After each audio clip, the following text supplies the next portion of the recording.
There are places in Charleston, South Carolina, where the earth itself seems to remember, where the soil holds secrets that no amount of rain can wash away, and where certain truths lay buried beneath layers of clay and time.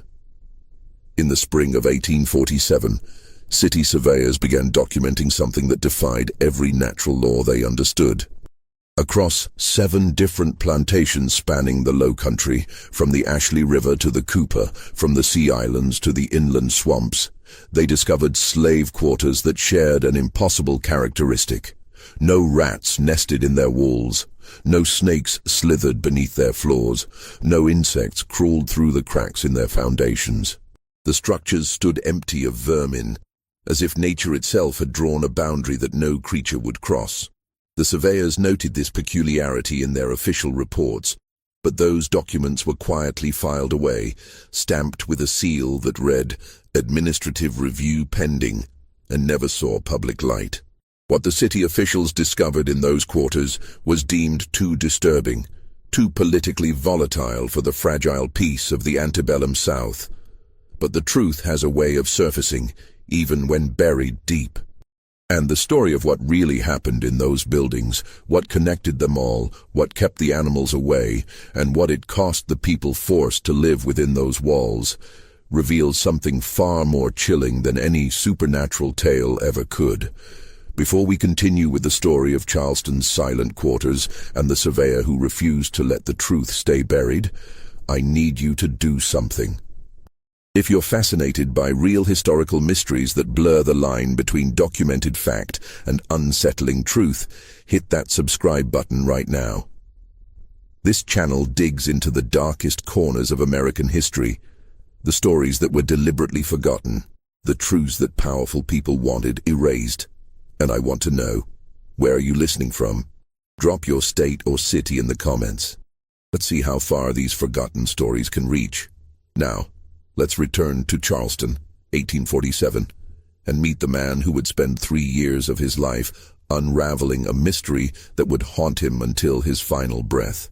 Charleston in 1847 was a city of contradictions, a place where immense wealth existed alongside profound suffering, where grand mansions with their piazzas and gardens stood within sight of the auction blocks where human beings were bought and sold.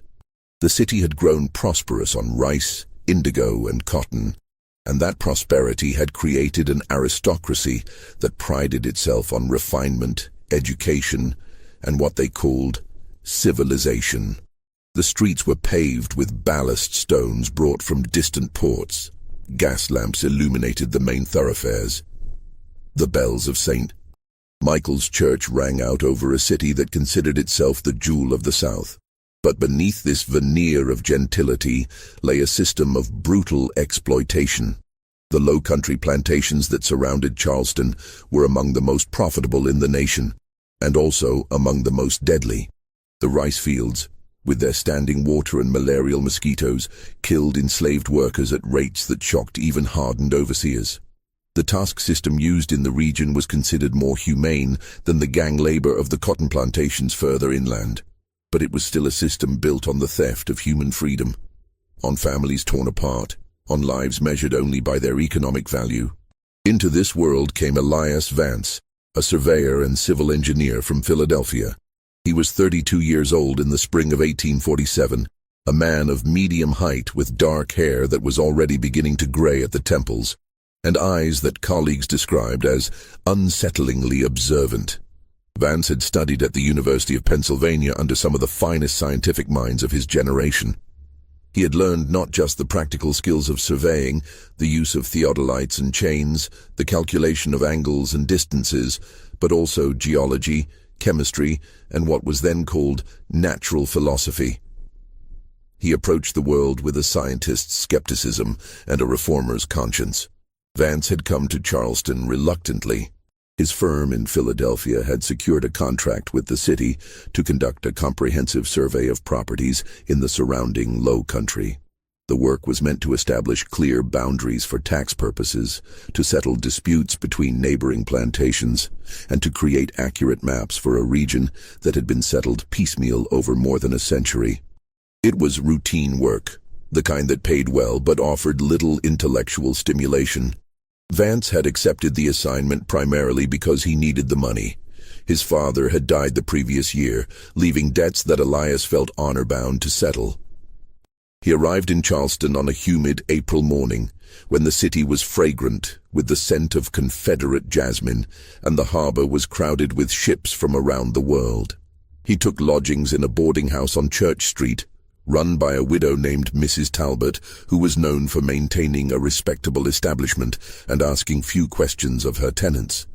The room was small but clean, with a window that overlooked a garden where camellias bloomed in profusion. Vance's first weeks in Charleston were spent in the city offices, reviewing existing property records and maps. The documents were a mess, some dating back to the original colonial land grants, others hastily drawn during property transfers, many contradicting each other in significant ways. He quickly realized that the survey would take far longer than his firm had estimated. But he was a methodical man, and he set about organizing the chaos with the same careful attention he brought to all his work. It was during this preliminary research that he first encountered mention of the silent quarters. The reference appeared in a report filed by a city health inspector named Thomas Gadsden in 1843. Gadsden had been investigating an outbreak of fever on several plantations and had noted, almost as an aside, that certain slave quarters seemed to be remarkably free of the usual vermin and pestilence. He had attributed this to superior construction or perhaps the particular composition of the soil, but had not investigated further. The comment was buried in a lengthy report filled with statistics about mortality rates and recommendations for drainage improvements. Vance might have overlooked it entirely, except that he found two more references in subsequent years. Another inspector had noted the same phenomenon at a different plantation. Then a surveyor's report from 1846 mentioned that the slave quarters at the Middleton plantation had no evidence of rat infestation, unlike every other structure on the property. Each time, the observation was treated as a curiosity, nothing more. But Vance's scientific training had taught him to pay attention to patterns, to anomalies that repeated themselves. And there was something about these reports that troubled him. In his experience, slave quarters were invariably infested with vermin.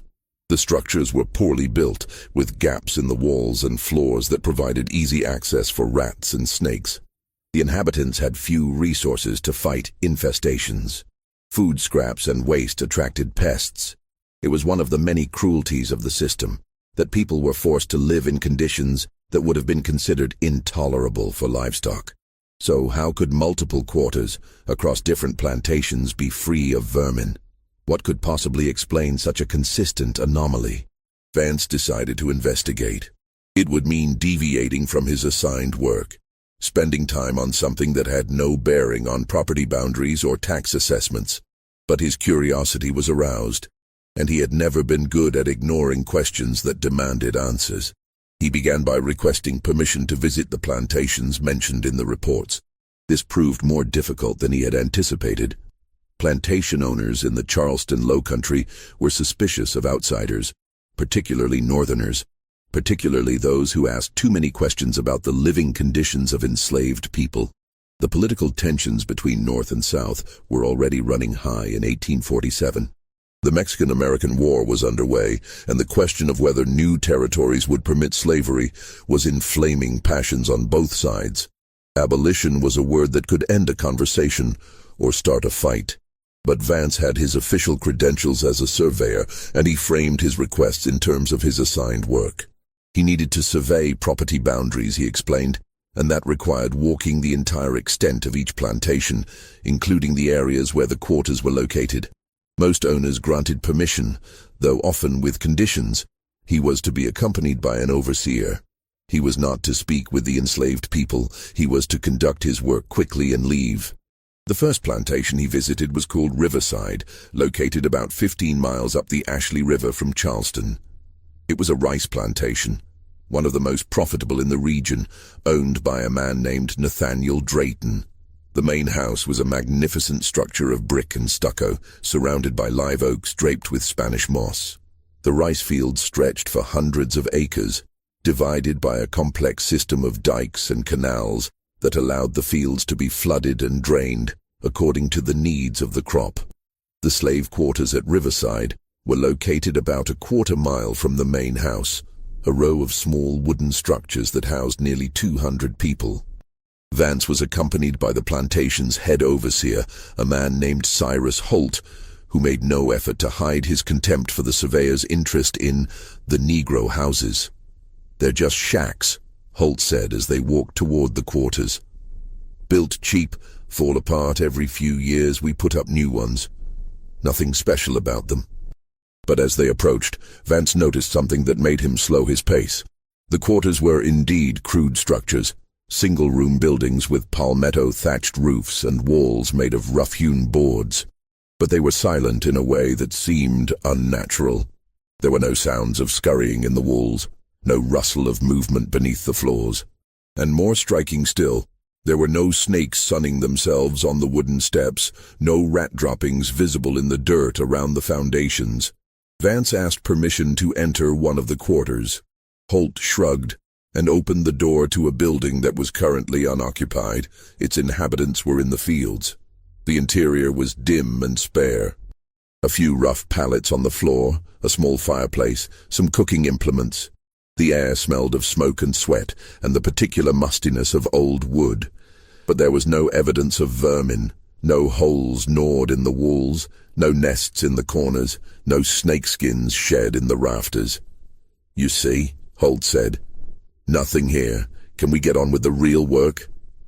But Vance was examining the walls, running his hands over the rough boards. And then he noticed something. The gaps between the boards had been filled with a grey clay, packed in tightly to seal the cracks. This was not unusual in itself. Many structures used clay chinking to keep out drafts and rain. But this clay had a particular texture, almost greasy to the touch, and a faint smell that he couldn't quite identify. Something mineral, something that reminded him of the smell of a blacksmith's forge. "Where did this clay come from?" he asked. Holt looked at him as if he'd asked the color of the sky. "From the ground, I expect. There's clay all over this property. The Negroes dig it up and use it for chinking, for making bricks, for whatever they need. But from where specifically? Which part of the property?" Holt's expression shifted from contempt to irritation. "How the hell should I know? You'd have to ask them, and I'm not about to waste my time translating questions about dirt." Vance made a note in his surveying book. Then he asked if he could take a sample of the clay. Holt shrugged again. What possible interest could a surveyor have in clay? And Vance carefully scraped some of the material into a small glass vial he carried for soil samples. Over the next 3 weeks, Vance visited 6 more plantations where the reports had mentioned quarters free of vermin. Each time he found the same thing: structures that were silent and empty of pests, and walls that had been chinked with a particular grey clay. The clay was always the same, that greasy texture, that faint metallic smell. And each time he asked about its source, he received vague answers. It came from somewhere on the property. The enslaved people knew where to find it. The overseers and owners had never paid attention to such details. But Vance was beginning to form a hypothesis. The clay was keeping the vermin away. Something in its composition, some mineral content, some chemical property, was acting as a natural repellent. It was an interesting discovery from a scientific standpoint, but it raised troubling questions. If the clay repelled rats and snakes, what effect might it have on the people living in constant proximity to it? Were there health consequences that no one had considered? He decided he needed to analyze the clay properly, using the chemical techniques he had learned at university. But Charleston had limited scientific facilities, and he didn't trust the local authorities with his findings. Not yet. Not until he understood what he was dealing with. So he wrote to a colleague in Philadelphia, a chemist named Dr. Alistair Finch, and sent him samples of the clay along with a detailed description of where it had been found and under what circumstances. Then he waited. Mail between Charleston and Philadelphia took at least a week in each direction, and he knew that a proper chemical analysis would take time. In the meanwhile, he continued his official surveying work, but his mind kept returning to the silent quarters and the strange grey clay. It was during this waiting period that Vance first spoke with someone who had actually lived in one of the quarters. Her name was Ilara, though she was known to everyone as Ma'am Ilara, a term of respect that acknowledged her age and the authority she held within the enslaved community. She was perhaps 60 years old, though she looked older, her face deeply lined and her hair completely white. She had been born into slavery on one of the Sea Island plantations and had spent her entire life in the Low Country. She was currently living at a plantation called Oakwood, where Vance had come to survey a disputed property line. He encountered her by chance, or perhaps by her design. He had been working alone that day. The overseer had been called away to deal with some emergency in the fields, and he was taking measurements near the quarters when Ilara approached him. She moved slowly, leaning on a walking stick, but her eyes were sharp and assessing. "You the man been asking about the quiet houses," she said. It was not a question. Vance was startled. He had been careful to frame his inquiries in neutral terms to avoid drawing attention to his real interest. But apparently, word had spread through the network of communication that existed among the enslaved people, invisible to their owners, but remarkably efficient. "I'm a surveyor," he said carefully. "I've noticed that some of the quarters seem to be free of vermin, and I'm curious about why." Ilara studied him for a long moment. Then she said, "You got the look of a man who wants to know things. But knowing things can be dangerous, especially for a white man asking questions about how we live." "I mean no harm," Vance said. "I'm simply trying to understand." "Understand what?" "Why the rats don't come. Why the snakes stay away." She shook her head slowly. "Those houses are quiet because of the mud, the gray mud from the bad place. We've been using it for years because it keeps the vermin out, and Lord knows we got enough troubles without rats eating our food and snakes biting our children." "The bad place?" Vance asked. "What do you mean?" Ilara glanced around, checking that they were truly alone. Then she said, in a voice barely above a whisper, "There's a swamp, about 3 miles inland from here. The old people call it the Whispering Earth. The mud there is different, gray and heavy, and it smells like metal. Animals won't go near it. Birds don't fly over it. Even the mosquitoes stay away. We learned a long time ago that if you pack that mud into the walls of a house, the vermin won't come in, so we use it. We walk 3 miles to dig it up. We carry it back in buckets. We pack it into every crack and gap. Because a house without rats is a blessing, even if—" She trailed off, and Vance saw something in her expression that chilled him. Fear, and something else. Resignation, perhaps. The look of someone who knows a terrible truth but has no power to change it. "Even if what?" he prompted gently. Ilara was silent for a long moment. Then she said, "Even if the people who live in those houses get sick, even if they get weak and tired, if their bones ache, if their teeth fall out, if they waste away for no reason the doctors can name, we know the mud is bad for us. We've known it for years, but we use it anyway, because the choice is between slow sickness and rats that spread fever, snakes that kill children, insects that make life unbearable. We choose the slow sickness. We don't have the luxury of choosing health." Vance felt something twist in his chest. "How long have people been using this mud?" "Long as I can remember," Ilara said. "My grandmother used it. Her mother before her. It's been going on since the first quarters were built on these plantations, maybe longer. The white folks never noticed, never cared. Why would they? They don't live in those houses. They don't breathe that dust every day. They don't watch their children grow up weak and sick." "Where exactly is this swamp?" Vance asked. "The Whispering Earth?" Ilara gave him directions, a complex set of landmarks involving old trees, abandoned rice fields, and paths that weren't marked on any map. Then she said, "You going to go there?" "Yes," Vance said. "I need to see it for myself. I need to understand what's in that mud." "And then what?" Ilara asked. "Say you figure it out. Say you learn that the mud is poison, that it's been killing us slow for generations. What are you going to do with that knowledge? You think the masters will care? You think they'll tear down the quarters and build new ones with clean materials, or will they just find a new way to save money, a new way to make us suffer? Vance had no answer to that. He wanted to believe that knowledge would lead to change, that exposing the truth would force people to act. But he was not naive. He knew the power structures of the South, knew how little value was placed on the lives of enslaved people. "I don't know what will happen," he said finally. "But I have to try. I have to document what I find. Maybe it won't change anything now. But someday, when this system finally ends, and it will end, it must end, maybe this information will matter. Maybe it will be part of the accounting, part of the record of what was done to your people." Ilara looked at him, with an expression that might have been pity. "You're a good man, I think. But good men don't change the world. Power changes the world. And you don't have any power here." She turned and walked away, leaning heavily on her stick, leaving Vance standing alone with his surveying equipment and his growing sense of dread. The Whispering Earth was not marked on any map that Vance had seen. Following Ilara's directions, he set out early one morning in late May, when the heat was already oppressive and the air thick with humidity. He told Mrs. Talbot that he would be gone for the day, conducting field surveys, and he packed water, some bread and cheese, his surveying tools, and several glass vials for collecting samples. The journey took him inland, away from the plantations and into the wild low country that existed between the cultivated fields.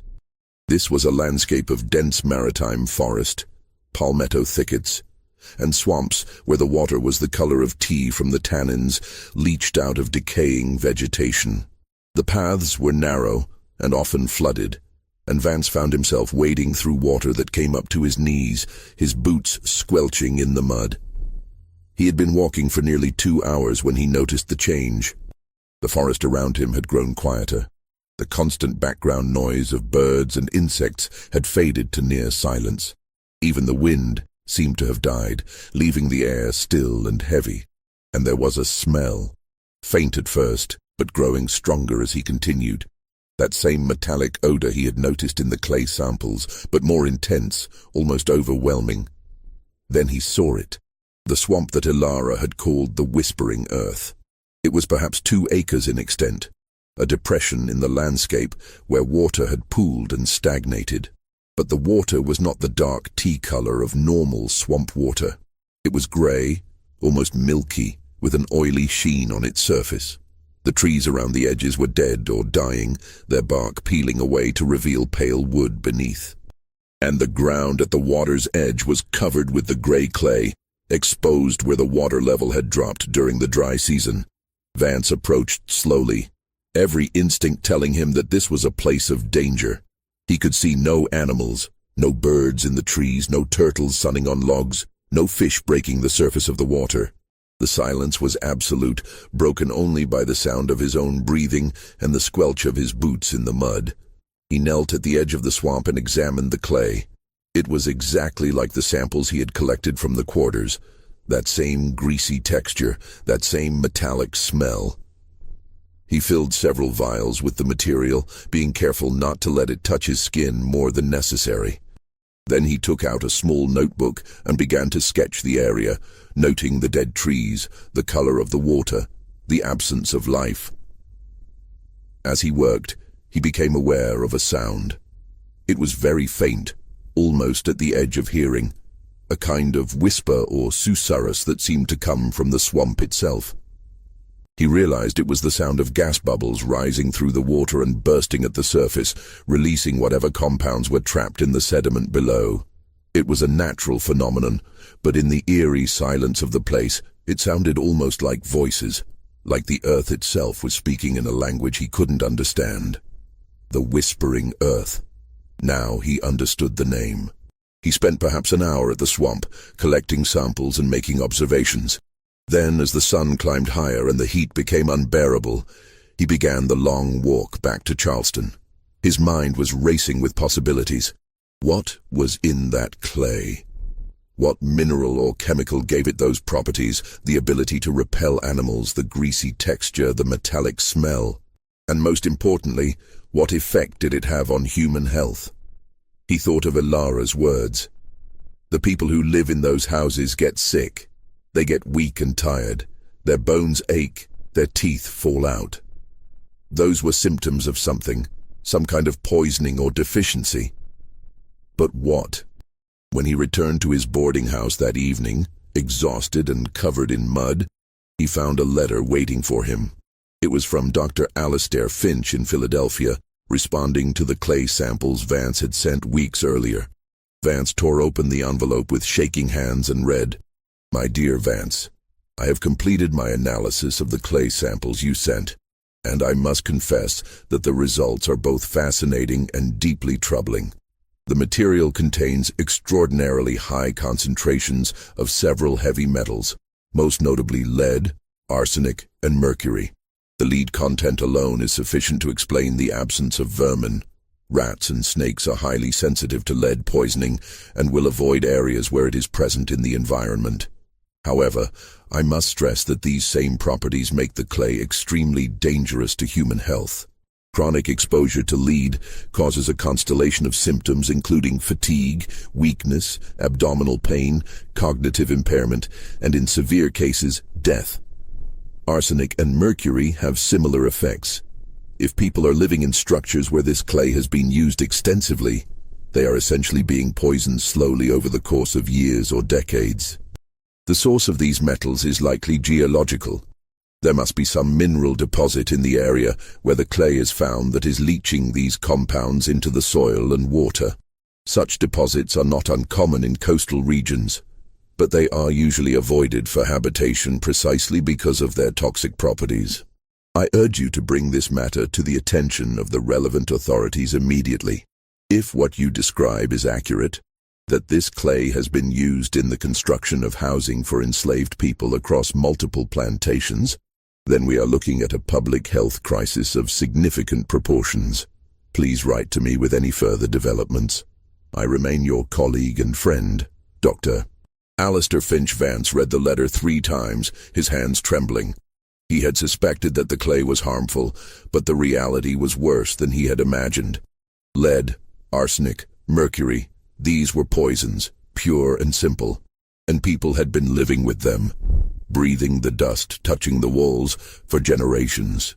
He thought of the children growing up in those quarters, their developing brains and bodies exposed to neurotoxins from their first breath. He thought of the women and men who had no choice but to live in those structures, who had chosen the slow death of poisoning over the immediate threat of vermin. He thought of Ilara's words, "We don't have the luxury of choosing health." And he knew that he had to do something. He had to document this, had to bring it to light, had to force someone to acknowledge what was happening. But who would listen? Who would care? The next morning, Vance went to the Charleston city offices with Dr. Finch's letter and his own detailed notes. He requested a meeting with the city health officer, a man named Dr. Samuel Priolo, who was responsible for monitoring disease outbreaks and sanitary conditions in the city and surrounding areas. Dr. Priolo was a Charleston native, a man in his 50s with the refined manners and accent of the local aristocracy. He received Vance in his office, a room lined with medical texts and anatomical charts, and listened politely as the surveyor explained his findings. When Vance finished, Dr. Priolo was silent for a long moment. Then he said, "Mr. Vance, I appreciate your diligence in bringing this matter to my attention. However, I must point out several issues with your conclusions." "Issues?" Vance said, struggling to keep his voice level. "Dr. Finch's analysis is quite clear. The clay contains dangerous levels of heavy metals. People are being poisoned." "Dr. Finch is a respected chemist, I'm sure," Priolo said smoothly.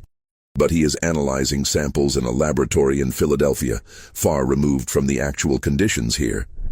He does not understand the constitution of the Negro, which is fundamentally different from that of the white man. What might be harmful to us may have little effect on them. They are adapted to this climate, to these conditions in ways that we are not." Vance stared at him in disbelief. "That's not how chemistry works. Lead is lead. It doesn't discriminate based on race." "I'm afraid you're mistaken," Priolo said, his tone becoming cooler. There is extensive medical literature on the differences between the races. The Negro has a thicker skin, a different blood composition, a greater tolerance for heat and disease. These are established scientific facts. They're not facts, Vance said, his voice rising despite his efforts to remain calm.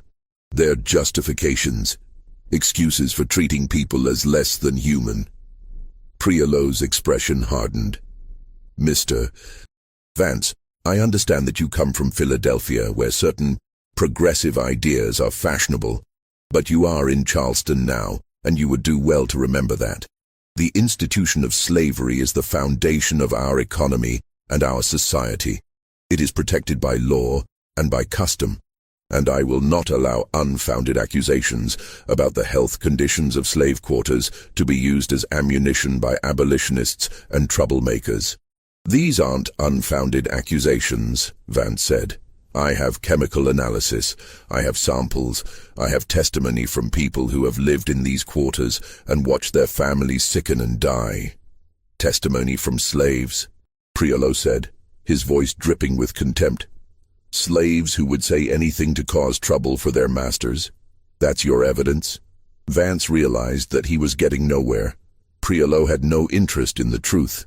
He was part of the system, benefiting from it, and he would defend it against any challenge, no matter how well documented. I see, Vance said quietly. Thank you for your time, Dr. Priolo. He left the office feeling a mixture of rage and despair. He had been naive to think that presenting the facts would be enough. The people in power didn't want to know the truth. They wanted to maintain the status quo, to protect their wealth and their way of life, no matter the human cost.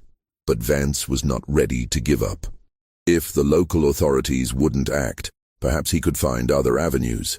He wrote to abolitionist newspapers in the North, detailing his findings. He wrote to medical journals, hoping that Dr. Finch's analysis would be published and discussed. He wrote to members of Congress who were known to oppose slavery, providing them with documentation that could be used in debates. And he continued his investigation. If he was going to expose this crime, and he had come to think of it as a crime, a deliberate poisoning of innocent people, then he needed more than just chemical analysis. He needed to document the human cost, to show the world what this poisoning looked like in real terms. He began visiting plantations again, but this time he sought out the enslaved people themselves, speaking to them when overseers weren't watching, asking about their health, their families, their experiences living in the quarters. It was dangerous work. If he was caught, he could be run off the plantations or worse. But he was driven by a sense of moral urgency that overrode his caution. What he learned was heartbreaking. Story after story of children who had died young, of adults who had lost their strength and vitality in their 30s, of mysterious ailments that doctors couldn't explain or treat. He heard about the chronic pain that many people suffered, the weakness in their limbs, the confusion and memory loss that came over them. He heard about miscarriages and stillbirths, about children born with deformities or developmental delays, and in every case, the pattern was the same. The symptoms were worst in people who had lived their entire lives in quarters chinked with the grey clay. Those who had been moved to different quarters, or who had spent time away from the plantations, often showed some improvement. It was a clear dose-response relationship, exactly what you would expect from chronic poisoning. Vance documented everything meticulously. He created charts showing the correlation between time spent in the contaminated quarters and the severity of symptoms. He collected testimonies, though he had to be careful about how he recorded them. He couldn't use real names, couldn't identify specific plantations, because that would put his informants at risk of retaliation. As the summer of 1847 turned to fall, Vance became increasingly consumed by his investigation. He neglected his official surveying work, spending his days tracking down leads and his nights writing up his findings. Mrs. Talbot began to worry about him. He was losing weight, sleeping poorly, becoming withdrawn and obsessive, and he was being watched. He didn't realize it at first, but the plantation owners had taken note of his activities. a northern surveyor who spent too much time talking to slaves, who asked too many questions about their living conditions, who seemed to have an agenda beyond his official duties. This was suspicious, potentially dangerous. In October, Vance received a visit from a man named Richard Wentworth, who introduced himself as a representative of the Charleston Planters Association. Wentworth was in his 40s, impeccably dressed, with the easy confidence of someone accustomed to power. "Mr. Vance," he said, settling into a chair in the boarding-house parlor, "I understand you've been conducting some kind of investigation into the slave quarters on various plantations." "I'm a surveyor," Vance said carefully. "I'm conducting the survey I was contracted to do." "Come now," Wentworth said with a thin smile. "Let's not play games. We know you've been asking questions about health conditions, collecting samples of building materials, corresponding with abolitionists in the North. We know you've been speaking with slaves without permission from their owners. These are serious matters, Mr. Vance." "I've discovered a serious public health issue," Vance said. "The clay being used in the construction of slave quarters contains dangerous levels of heavy metals. People are being poisoned." "So I've heard," Wentworth said, "and I'm here to tell you that your investigation is over. You will cease all inquiries into this matter. You will destroy any documents you've created, and you will leave Charleston within the week." "I will do no such thing," Vance said, his voice shaking with anger. "What's happening here is a crime. People are dying because of negligence and greed. People are dying because they are slaves," Wentworth said flatly. "They are property, Mr. Vance. They have no rights, no legal standing, and you, as a visitor to this city, have no authority to interfere in how property is managed." "They're human beings," Vance said. "That is a matter of opinion," Wentworth replied, "and it is not an opinion shared by the laws of South Carolina or the United States. Now, I've been polite, Mr. Vance, because I understand that you're simply misguided, that you've been influenced by the radical ideas that are so fashionable in Philadelphia. But my patience has limits. If you continue with this investigation, if you publish your findings or share them with abolitionist agitators, there will be consequences. Your surveying contract will be terminated, your reputation will be destroyed, and you may find that Charleston is not a safe place for you." It was a threat, barely veiled. Vance felt a chill run down his spine, but he forced himself to meet Wentworth's eyes. "I'm not afraid of you." "Then you're a fool," Wentworth said. He stood, adjusting his coat. "You have 1 week, Mr. Vance. I suggest you use it wisely." After Wentworth left, Vance sat alone in the parlor, his mind racing. He was in danger, that much was clear. But he couldn't simply abandon his investigation, couldn't let this crime go unexposed. He thought of Ilara, of all the people he had spoken with, of the children growing up in those poisoned quarters. He owed them something. He owed them the truth. But he also had to be realistic. If he stayed in Charleston, he would likely be silenced one way or another. His documents would be seized or destroyed. He might be arrested on some trumped-up charge, or simply disappear one night, another victim of the violence that lurked beneath the surface of Southern gentility. He needed to get his findings out of Charleston, to somewhere they would be safe, where they could be published and disseminated. And he needed to do it quickly, before Wentworth's deadline expired. He spent the next 3 days working frantically, making multiple copies of all his documents, his notes, his maps, his chemical analyses, his testimonies. He packed them into several parcels, addressing them to different people. Dr. Finch in Philadelphia, an abolitionist newspaper editor in Boston, a congressman in Washington. He took the parcels to different post offices and shipping companies, spreading them out so that if one was intercepted, the others might still get through. Then, on the 6th day after Wentworth's visit, he left Charleston. He told Mrs. Talbot that he was going to Savannah for a few days to consult with colleagues. He took only a small bag with him, leaving most of his possessions behind. And he boarded a northbound train, watching the city recede into the distance with a mixture of relief and regret. He had failed to change anything in Charleston. The quarters would continue to poison their inhabitants. The plantation owners would continue to profit from their suffering. The authorities would continue to look the other way, but he had documented the truth, and someday he believed that truth would matter. Vance returned to Philadelphia in November of 1847, physically and emotionally exhausted. He had lost nearly 20 pounds during his time in Charleston, and he suffered from nightmares that left him gasping awake in the darkness, his sheets soaked with sweat. In his dreams, he walked through endless rows of silent quarters, their walls oozing with grey clay, while ghostly figures watched him with accusing eyes. Dr. Finch was shocked by his friend's appearance. "My God, Elias," he said when they met at a coffee house near the university. "What happened to you down there?" Vance told him everything: the investigation, the discoveries, the threats, the flight from Charleston. Finch listened with growing horror. "We have to publish this," Finch said when Vance finished. "We have to get this information out to the public." "I've tried," Vance said wearily.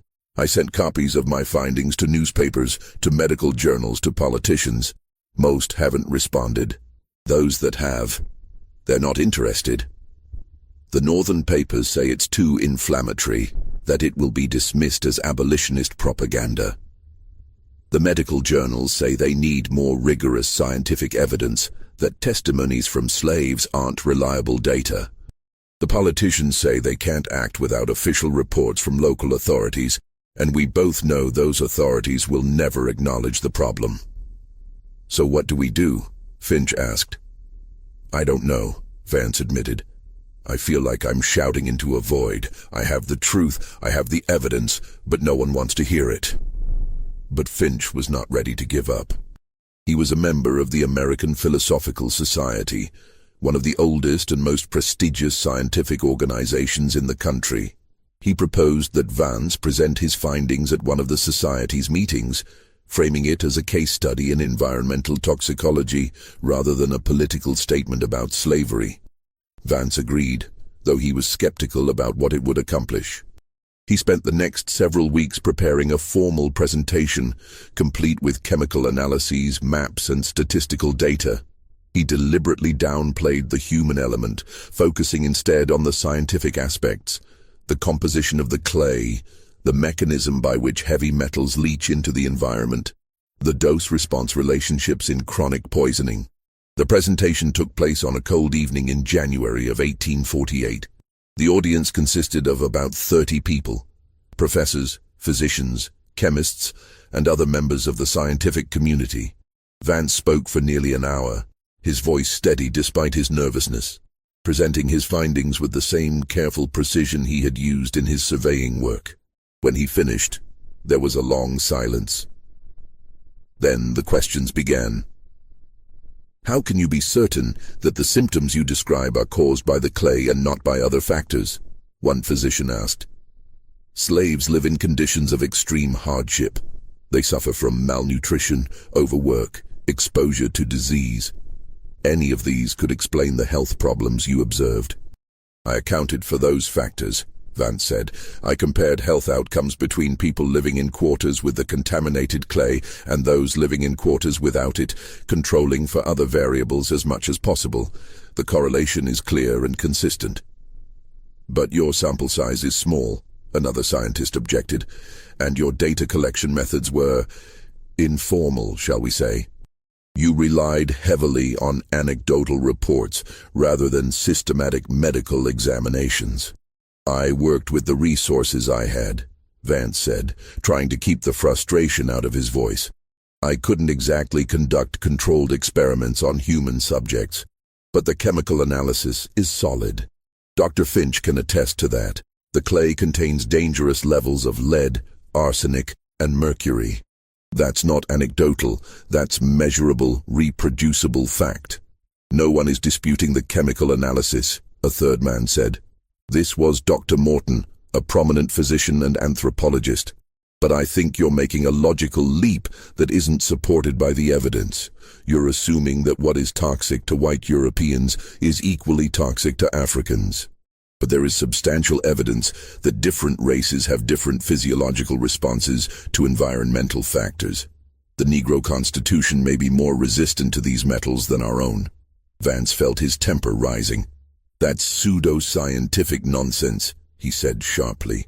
"Lead poisoning doesn't discriminate by race. The mechanism is the same regardless of skin color. I'm afraid you're allowing your political sympathies to cloud your scientific judgment," Dr. Morton said coldly. "This presentation has been less about toxicology and more about abolitionist propaganda." The meeting dissolved into argument after that, with some members defending Vance's work and others attacking it. In the end, the society declined to publish his findings in their proceedings, citing insufficient scientific rigor and political bias. Vance left the meeting feeling defeated. Even here, among people who prided themselves on their commitment to reason and evidence, the truth was being rejected because it was inconvenient, because it challenged assumptions about race and slavery that were deeply embedded in American society. But there was one person in the audience who had listened carefully and believed.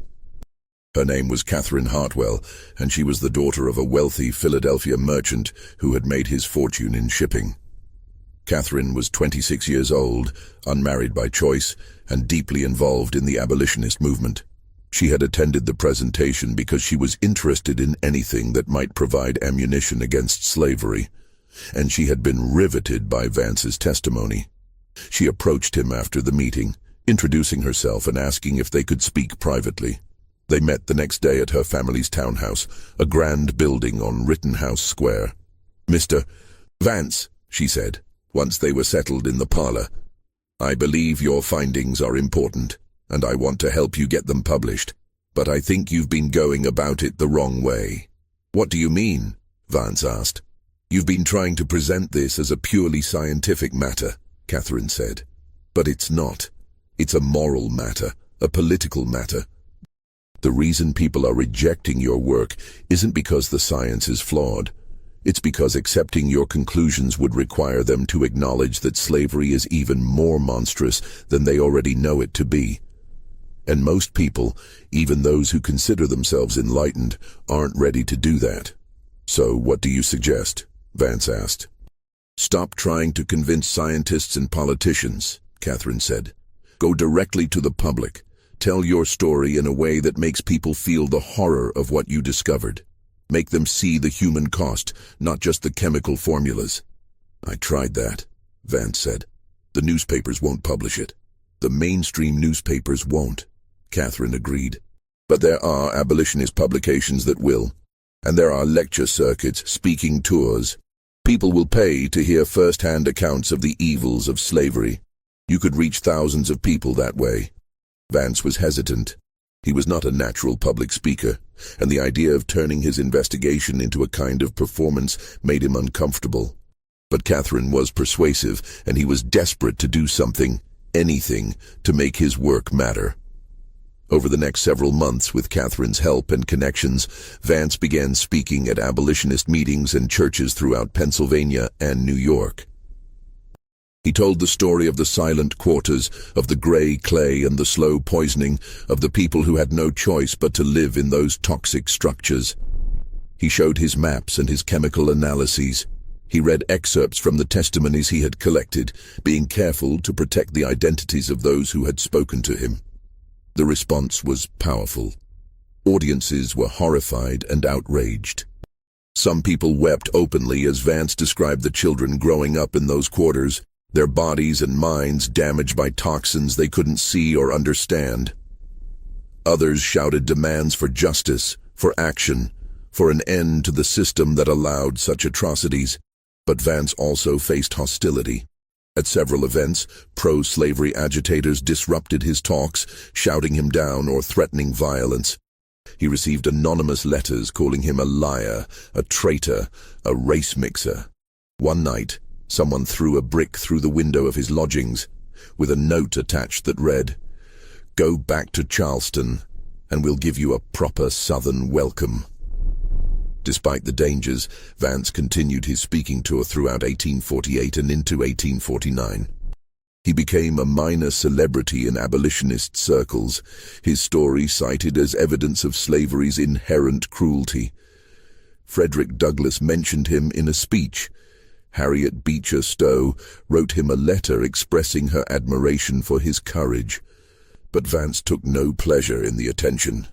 He was haunted by the knowledge that his work had changed nothing for the people still living in those quarters. The plantations continued to operate. The clay continued to poison, and he was hundreds of miles away, telling stories to audiences who could afford to be horrified because they were safely removed from the reality. In the summer of 1849, Vance received a letter that would change everything. It was from a man named Jacob Hemlock, who identified himself as a free black man living in Charleston. Hemlock wrote that he had heard about Vance's work through the abolitionist network, and he had information that Vance needed to know. The letter was cryptic, but it hinted at something significant. New evidence about the source of the contaminated clay, about who knew what and when, about decisions that had been made deliberately rather than through ignorance. Hemlock couldn't put the details in writing, he said, because it was too dangerous. But if Vance would return to Charleston, Hemlock would share everything he knew. Vance showed the letter to Catherine. "It could be a trap," she said immediately.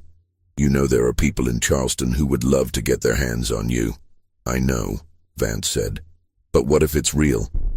What if there's more to this story than I uncovered? I can't ignore it." "Then don't go alone," Catherine said. "Take someone with you, someone who can be a witness, who can get word out if something happens to you."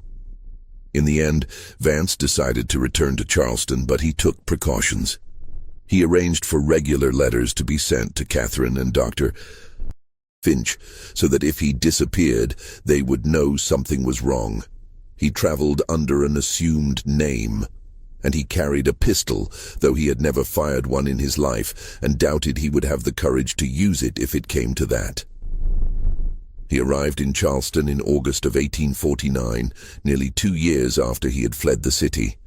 It was the height of summer, and the heat was suffocating, the air so humid that it felt like breathing water.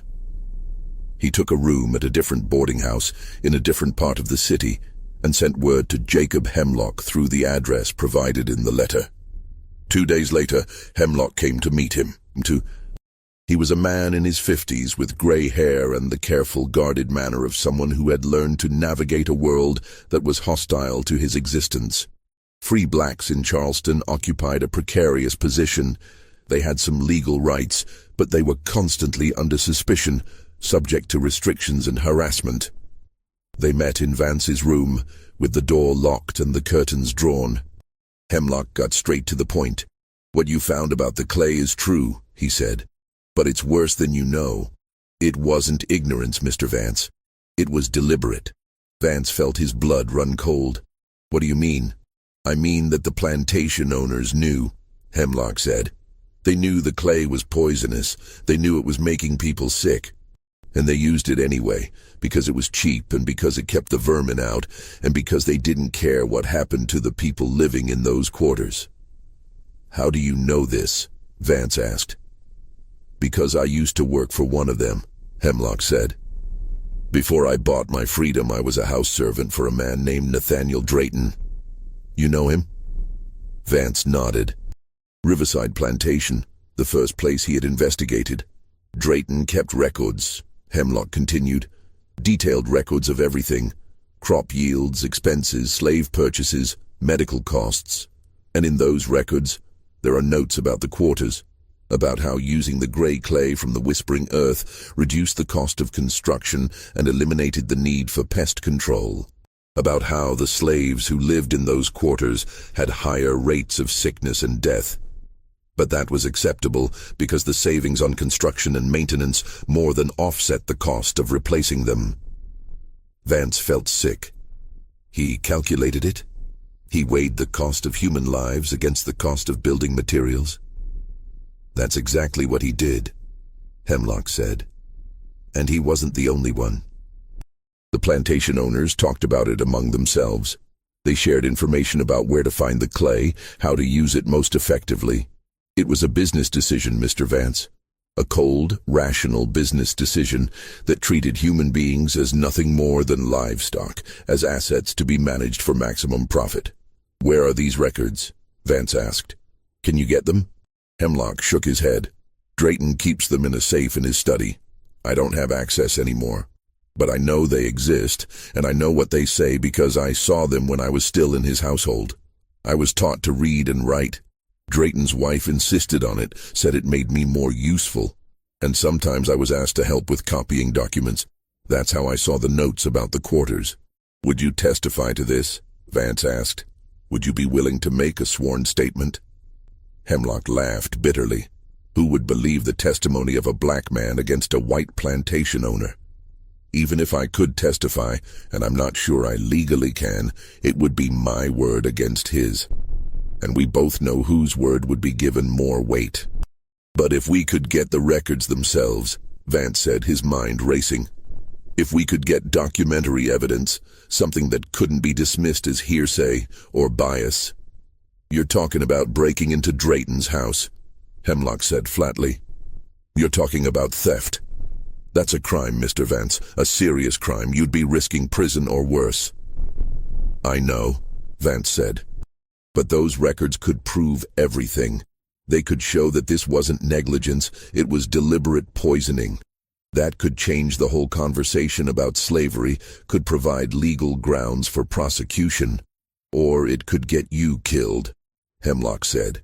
And me too, for helping you. They sat in silence for a long moment. Then Vance said, I'm going to do it. I have to. But I won't ask you to be involved. You've already risked enough by coming here, by telling me this. Hemlock studied him with an expression that was hard to read. Then he said, You're a fool, Mr. Vance. But you're a brave fool. All right, I'll help you. But we do this my way, and we do it carefully. Over the next week, Hemlock and Vance planned their break-in with meticulous care. Hemlock knew the layout of Drayton's house intimately. He had lived and worked there for 15 years before purchasing his freedom. He knew which doors were kept locked, which windows were accessible, where the servants slept, and most importantly, when Drayton would be away from the house. There was a Planters Association meeting scheduled for the third Saturday in August. Drayton would attend, as he always did, and the meeting typically lasted several hours, well into the evening. His wife would be at home, but she retired early and slept in a bedroom on the opposite side of the house from the study. The house servants would be in their quarters behind the main building. It was the best opportunity they were likely to get. Vance spent the intervening days in a state of nervous anticipation. He knew what he was planning was dangerous, possibly suicidal.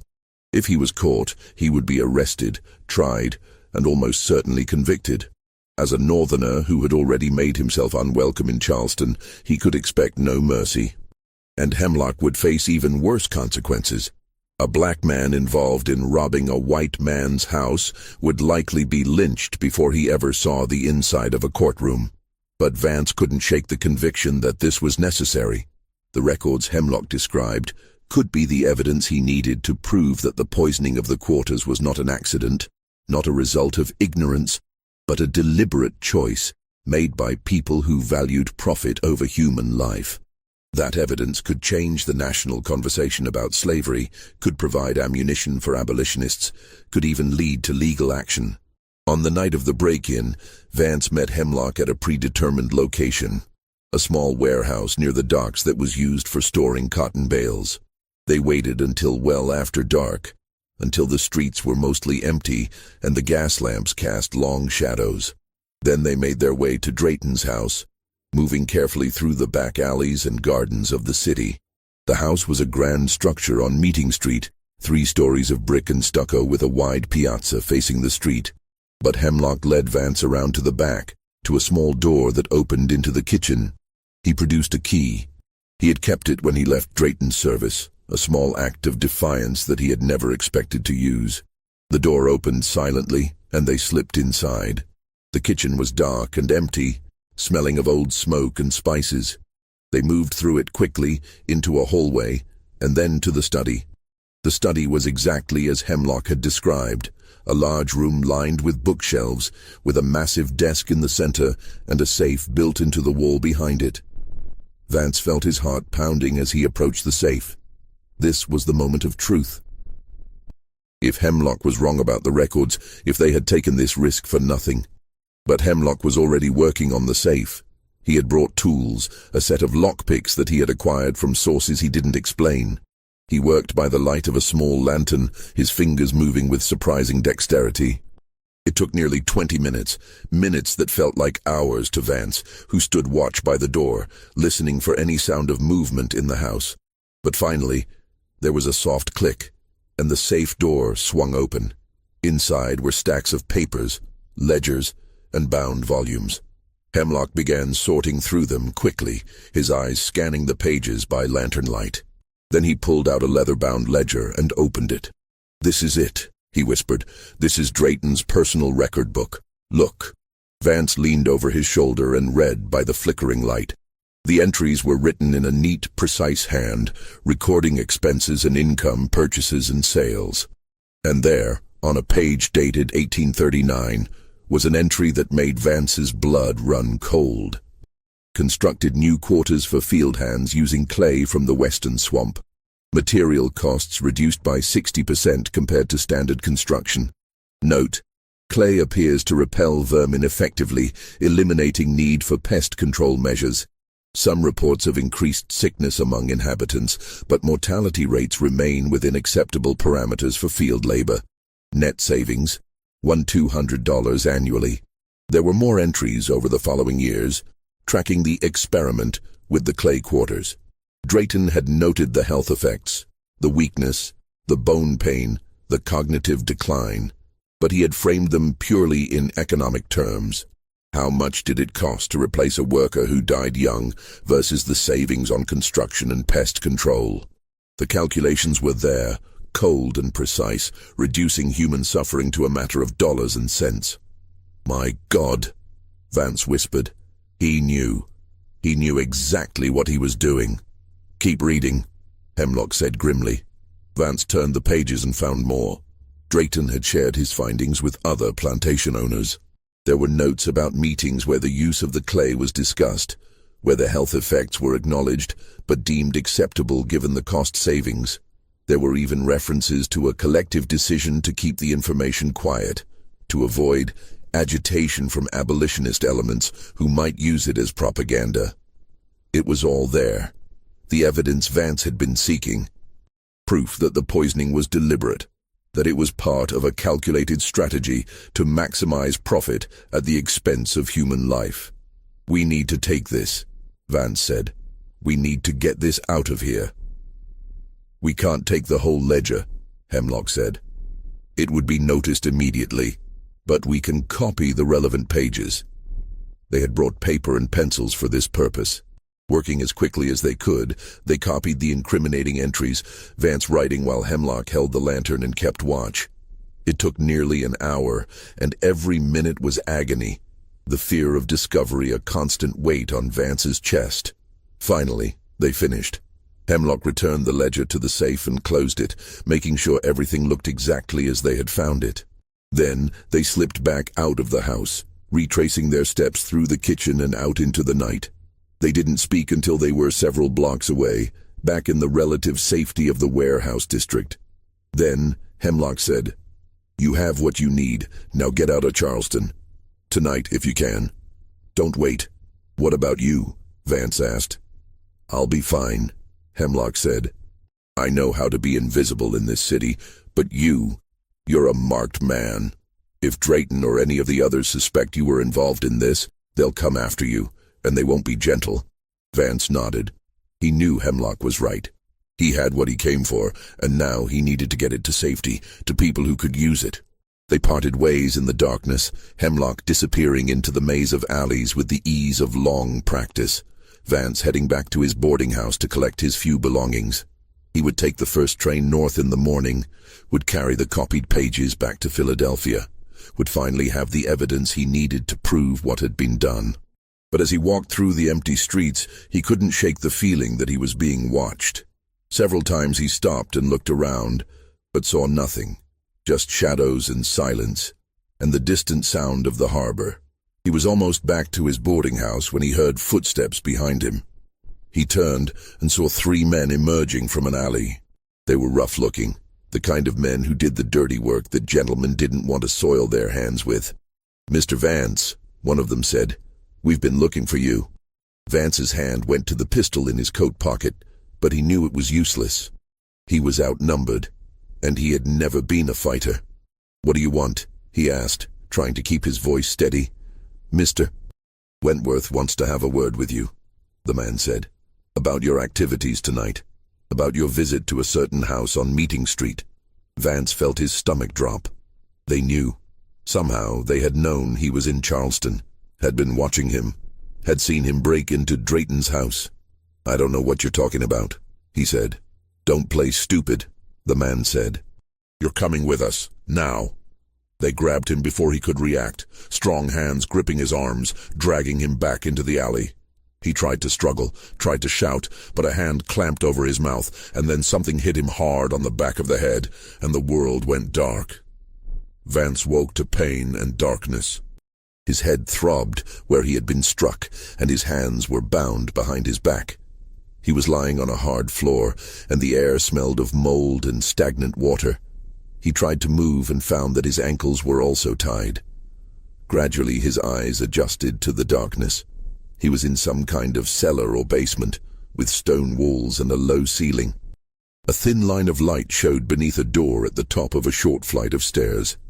He had no idea how long he had been unconscious. Hours, a full day.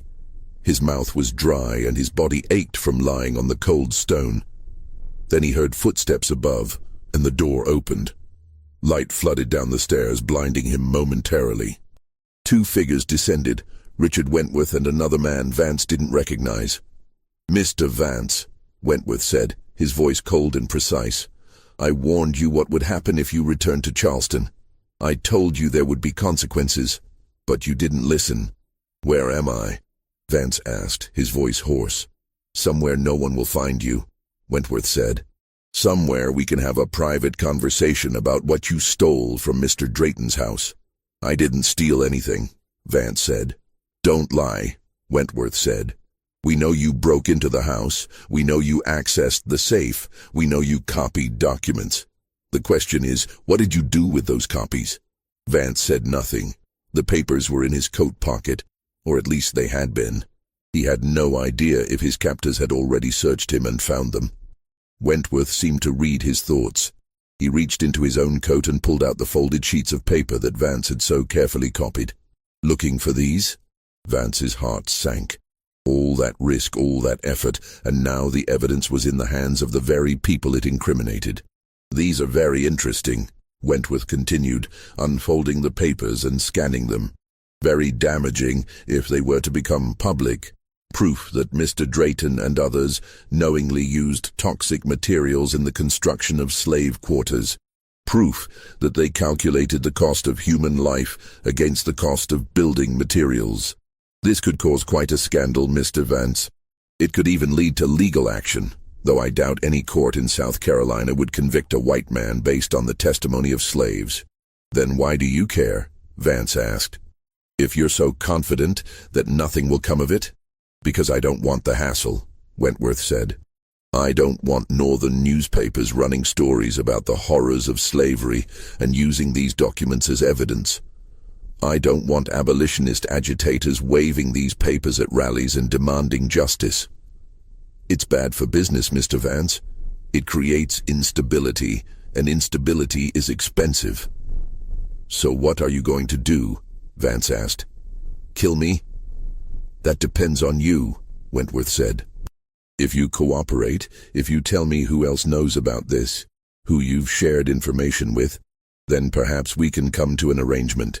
Perhaps you can leave Charleston alive and return to Philadelphia with a warning to keep your mouth shut." "And if I don't cooperate?" Wentworth smiled, but there was no warmth in it. "Then you'll disappear. People disappear in Charleston all the time, Mr. Vance. The harbor is deep and the currents are strong. No one will ever find your body." Vance felt a cold terror settle over him. He believed Wentworth absolutely. This man had the power and the ruthlessness to make him vanish without a trace. But he also knew that cooperating would be pointless. Even if he told Wentworth everything about Dr. Finch, about Catherine Hartwell, about the abolitionist networks he had contacted, it wouldn't save him. Wentworth would kill him anyway to eliminate the risk. "I have nothing to say to you," Vance said. Wentworth's expression hardened. "Very well. I gave you a chance." He turned to the other man. "Make him talk. Use whatever methods you deem necessary. But keep him alive, for now. I want to know everyone he's been in contact with." The other man nodded and pulled out a knife. Vance felt his breath catch in his throat. He had never been tortured, had never even been in a serious fight. He had no idea if he would have the strength to resist, to protect the people who had helped him.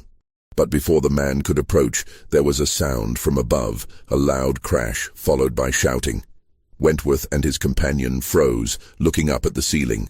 "What the hell?" Wentworth started to say, but then the door at the top of the stairs burst open and men poured down into the cellar. It took Vance a moment to process what was happening. The men were armed, and they were moving with military precision. They grabbed Wentworth and his companion, forcing them to the ground, securing their hands behind their backs. And then Vance saw a familiar face. Jacob Hemlock, followed by two other men, one of whom was carrying a lantern. "Mr. Vance," Hemlock said, kneeling beside him and cutting the ropes that bound his hands and feet. "Are you all right? How did you—" Vance started to say, but Hemlock cut him off. "No time for explanations. We need to get you out of here. Can you walk?" Vance nodded, though his legs were shaky as Hemlock helped him to his feet. They climbed the stairs and emerged into what appeared to be an abandoned warehouse near the docks. The men who had rescued him were a mix of free blacks and white abolitionists, all armed and all looking grim. "We've been watching Wentworth," Hemlock explained as they hurried out of the warehouse and into the night. "We knew he was looking for you, knew he had men searching the city. When they grabbed you, we followed. We couldn't intervene immediately. There were too many of them, and we needed to wait for reinforcements. But we got here in time." "The papers," Vance said. "Wentworth has the papers." "We got them back," Hemlock said, patting his coat pocket. "Everything you copied is safe." They made their way through the dark streets to the docks, where a small boat was waiting. "This will take you to a ship that's leaving for Philadelphia tonight," Hemlock said. "You'll be safe once you're on board." "What about you?" Vance asked. "What about Wentworth? He'll come after you." "Let him try," Hemlock said. "We have friends in this city, Mr. Vance, more than you know. And we're tired of being silent. We're tired of watching people suffer and die while men like Wentworth and Drayton profit from their misery. Your investigation, your courage, it's inspired people. It's shown us that the truth matters, that it's worth fighting for. But the risk," Vance started to say. "We've been living with risk our whole lives," Hemlock said. "This is just another kind. Now go. Get those papers to Philadelphia. Publish them. Tell the world what you found. Make sure that what happened here is never forgotten." Vance wanted to say more, wanted to thank Hemlock properly, but there was no time. The boat was waiting, and every minute he stayed in Charleston was another minute of danger. He climbed into the boat, and it pushed off from the dock, the oars cutting silently through the dark water. As the city receded behind him, Vance looked back at the lights of Charleston, at the grand houses and church steeples silhouetted against the night sky. Somewhere in that city, people were sleeping in quarters built with poisoned clay, their bodies slowly breaking down, their lives measured in economic calculations. And somewhere in that city, men like Wentworth and Drayton were sleeping peacefully, secure in their wealth and power, confident that they would never face consequences for what they had done. But Vance had the evidence now. He had the proof, and he would make sure the world knew. Vance arrived back in Philadelphia in early September of 1849, exhausted but triumphant. He immediately contacted Dr. Finch and Catherine Hartwell, showing them the copied pages from Drayton's ledger. Their reactions mirrored his own horror and outrage. "This is it," Catherine said, her eyes blazing as she read the entries. "This is the evidence we needed. This proves that the poisoning was deliberate, that it was part of a calculated business strategy. This changes everything." Over the next several weeks, they worked to get the documents published. It was not easy. Many newspapers were still reluctant to run such inflammatory material, fearing backlash from Southern interests or accusations of abolitionist bias. But finally, in October of 1849, the New York Tribune published a lengthy article detailing Vance's investigation, including excerpts from Drayton's ledger. The response was explosive.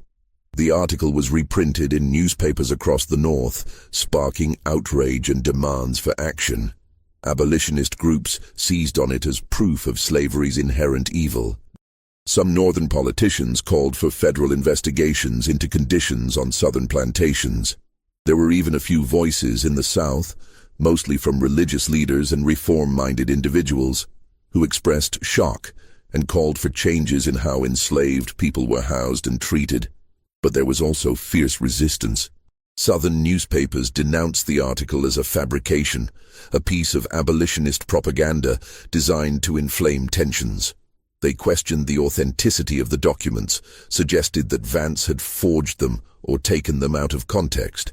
Some went further, attacking Vance personally, calling him a thief, a liar, a traitor to his race.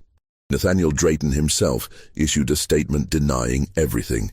He claimed that the ledger entries were misinterpreted, that he had never knowingly used toxic materials, that the health problems in the quarters were due to the inherent weakness of the Negro Constitution, not to any environmental factors. He threatened to sue Vance and the Tribune for libel. The legal threats came to nothing. Drayton had no interest in actually going to court, where the documents might be examined more closely and where he might be forced to testify under oath. But the controversy raged for months, becoming part of the larger national debate over slavery that was tearing the country apart. Vance continued his speaking tours, now armed with even more powerful evidence. He showed audiences the copied pages from Drayton's ledger, let them read the cold calculations that reduced human life to a matter of profit and loss. The impact was profound. Many people who had been ambivalent about slavery, who had accepted the arguments that it was a necessary evil or a positive good, were forced to confront the reality of what the system actually meant in practice. But Vance took no satisfaction in his growing fame. He was haunted by the knowledge that his investigation had changed nothing for the people still living in the poisoned quarters. The plantations continued to operate. The clay continued to be used. And despite all the outrage and publicity, no one in authority had taken action to stop it. In the spring of 1850, Vance received a letter from Charleston. It was from Jacob Hemlock, and the news was grim. Wentworth and his associates had retaliated against the people who had helped rescue Vance. Several free blacks had been arrested on trumped-up charges. Others had been forced to flee the city, and there were rumors that Hemlock himself was being watched, that he was in danger. "I don't regret what we did," Hemlock wrote, "but I wanted you to know the cost. I wanted you to understand that your investigation, your truth-telling, has consequences for people beyond yourself. We pay the price for your courage, Mr. Vance. We always have. That's the reality of this system." The letter shook Vance deeply. He had known, intellectually, that his work put others at risk. But seeing it spelled out so starkly, knowing that people were suffering because they had helped him, was almost unbearable. He wrote back immediately, offering to help in any way he could. Money, legal assistance, connections to abolitionist networks that might be able to get people to safety. But he never received a response. He didn't know if Hemlock had gotten the letter or if something had happened to him before it arrived. Over the following years, Vance continued his work, but the joy had gone out of it. He spoke at rallies and wrote articles and corresponded with other abolitionists. But he was increasingly consumed by guilt and frustration. The country was sliding toward civil war, the tensions between North and South becoming unbridgeable, and he couldn't shake the feeling that all his efforts had accomplished nothing. In 1852, he received a letter from Dr. Finch with news that brought him some small measure of comfort. A medical journal had finally published a paper on the health effects of heavy metal exposure, citing Vance's work and Finch's chemical analyses. It was a dry, technical piece, focused on the science rather than the politics, but it represented a kind of validation. The truth was entering the scientific record, becoming part of the body of knowledge that future generations would inherit. And then, in 1853, something unexpected happened. A plantation owner in Virginia, a man named Thomas Whitfield, who was known for his relatively progressive views on slavery, read about Vance's investigation and decided to have the quarters on his own plantation tested. He hired a chemist to analyze the materials used in construction, and the chemist found elevated levels of lead in the clay that had been used for chinking. Whitfield was horrified. He immediately ordered the quarters to be rebuilt using clean materials, and he wrote a letter to the Richmond Inquirer describing what he had found and urging other plantation owners to do the same. The letter caused a minor sensation in Virginia, and a few other owners followed Whitfield's example. It was a small victory, affecting only a handful of plantations out of thousands. But it was something. It was proof that the truth could make a difference, that knowledge could lead to change, even in a system as entrenched and brutal as slavery. Vance lived to see the Civil War, though he was too old to fight. He spent the war years working with the United States Sanitary Commission, helping to improve conditions in military hospitals and camps. He thought often of the quarters he had investigated, of the people who had lived and died in those poisoned structures, and he wondered if any of them had lived to see freedom. After the war, during Reconstruction, Vance returned to Charleston one final time. He was 60 years old, his hair completely white, his body weakened by years of hard work and stress. The city was changed, occupied by federal troops, its economy shattered, its social order upended. Many of the grand houses were damaged or abandoned. The plantations that had once made the region wealthy were struggling to adapt to a world without slave labor. Vance visited some of the plantations he had surveyed in 1847. The quarters were still standing, though many were empty now, the people who had lived in them scattered by war and emancipation. He walked through the silent structures, touching the walls that were still packed with gray clay, and he thought about all the lives that had been damaged or destroyed by the greed and callousness of men like Nathaniel Drayton. He tried to find some of the people he had spoken with during his investigation. Mam Alara, Jacob Hemlock, others whose stories had shaped his understanding of what had happened. But most were gone, dead, or moved away, or simply impossible to trace in the chaos of the post-war South. He did find one person, though, a woman named Sarah, who had been a child living in one of the contaminated quarters when Vance first came to Charleston. She was in her 30s now, living in a small house in the city, working as a seamstress. She remembered him. Or rather, she remembered the stories about the northern surveyor who had asked questions about the quarters, who had tried to expose the truth. "Did it help?" she asked him. "All your work, all your investigating? Did it change anything?" Vance wanted to say yes. He wanted to tell her that his work had mattered, that it had saved lives, that it had brought justice, but he couldn't lie to her. "I don't know," he said honestly. "Some people listened. Some things changed, but not enough. Not nearly enough." Sarah nodded as if she had expected that answer. "My mother died when I was 12, she said. She got sick, the way so many people did in those quarters. She wasted away, got weaker and weaker, until one day she just didn't wake up. I always wondered why her, why so many others. And then I heard about your investigation, about the poison in the walls, and I understood."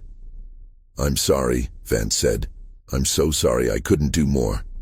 "You did what you could," Sarah said. "You told the truth. That matters, even if it didn't change everything. Because now we know. Now it's part of the record, and maybe someday when people look back at this time, they'll understand what was done to us. They'll understand the full cost of slavery, not just the whips and chains, but the slow poisoning, the deliberate cruelty, the way our lives were calculated in dollars and cents." Vance left Charleston for the last time in the fall of 1865, carrying with him Sarah's words and the weight of all the stories he had collected over the years. He returned to Philadelphia and spent his remaining years writing a comprehensive account of his investigation, documenting everything he had learned about the silent quarters and the gray clay and the men who had knowingly poisoned the people in their power. The manuscript was published in 1871, 2 years before Vance's death. It was not a bestseller. By then, the country was tired of hearing about the horrors of slavery, eager to move on and rebuild. But it found an audience among historians and reformers, people who believed that the past needed to be remembered and understood, not forgotten. And in the decades that followed, as scholars began to seriously study the history of slavery and its effects, Vance's work became an important source. His meticulous documentation, his chemical analyses, his testimonies, all of it contributed to a growing understanding of the full scope of the system's cruelty. The silent quarters themselves gradually disappeared. Some were torn down during Reconstruction, others simply collapsed from neglect, their poisoned walls crumbling back into the earth. The Whispering Earth, the swamp where the gray clay had been harvested, was eventually drained and filled in, its toxic sediments buried under layers of clean soil. But the story survived. It survived in Vance's writings, in the records he had so carefully preserved, in the memories of the people who had lived through it. And it served as a reminder, a dark, troubling reminder of what human beings are capable of when they value profit over life, when they see other people not as fellow humans, but as resources to be exploited and discarded. The mystery of the silent quarters, of the buildings where no rats or snakes would enter, had been solved. The answer was not supernatural, not mysterious in any mystical sense. It was brutally, terribly simple. The quarters were poisoned, deliberately poisoned, by men who knew exactly what they were doing and did it anyway because it saved them money. That was the truth that Elias Vance had uncovered. That was the truth he had spent years of his life documenting and fighting to expose. And that was the truth that, even now, more than a century and a half later, still has the power to shock and horrify anyone who learns it, because it forces us to confront an uncomfortable reality, that the worst horrors are not the work of monsters or demons, but of ordinary people making rational calculations, people who can look at suffering and death and see only numbers on a ledger, people who can sleep peacefully at night knowing that their comfort and wealth are built on the slow poisoning of other human beings. That is the real horror of the silent quarters. Not that they were haunted, but that they were not. Not that they were the work of some evil supernatural force, but that they were the work of men. Men who kept careful records, who attended church on Sundays, who considered themselves civilized and moral, and who nonetheless chose profit over human life again and again and again. What do you think of this story? Do you believe everything was revealed? The truth about Charleston's silent quarters is now part of the historical record, preserved in archives and academic studies, but there are still questions that may never be fully answered. How many people died because of the poisoned clay? How many children grew up with damaged bodies and minds? How many plantation owners knew the truth and chose to ignore it? Leave your comment below with your thoughts. If you found this tale as chilling as I did, and if you believe these forgotten stories deserve to be told, subscribe to this channel, hit the notification bell, and share this video with someone who appreciates the darker corners of American history. These are the stories they don't teach in schools, the truths that were deliberately buried. But they matter. They matter because they show us what we're capable of, for better and for worse. See you in the next video, where we'll uncover another forgotten chapter of America's past.